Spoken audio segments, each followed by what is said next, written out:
I just want to give a warning to the students and others on the left, the radical left, that are trying to silence opposing voices on our college campuses and elsewhere. This is a warning, it's not a threat.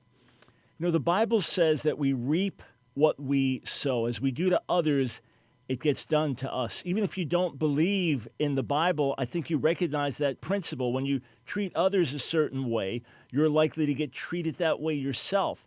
If you're violent towards others, you're going to get violence back. If you're kind towards others, you're going to get kindness back. It's just the way things work.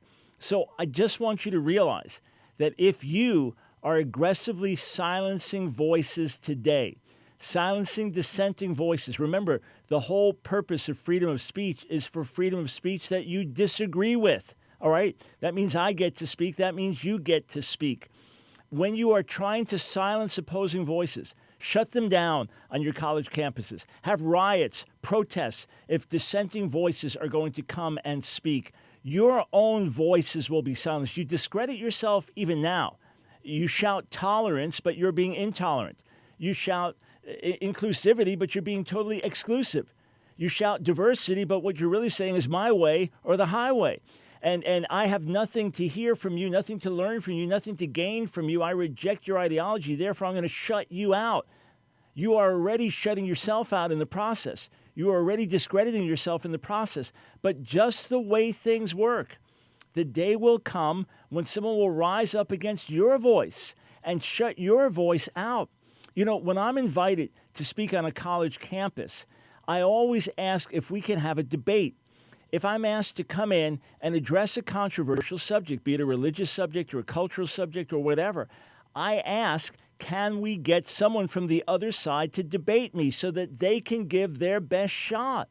I want there to be an exchange.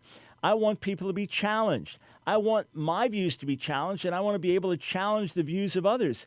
And if we can't find someone to debate, which unfortunately is quite common, then I'll say I would like there to be open mic Q&A afterwards, because I want people to be able to raise objections and raise their issues. And if someone dissents and they're arguing with me or something, I don't have time to interact, I say, call my radio show. One reason that we're on talk radio is so that we can get people to call in who differ. And this way we can have an open and honest exchange of ideas. And if, in fact, your views are heinous and ugly, I'll expose them. And if you feel that my views are heinous and ugly, then you get to expose them. Let us interact. Let us have freedom of speech. Let us have freedom of exchange of ideas. I'm just telling you now, if you shut out other voices, your own voices will be shut out.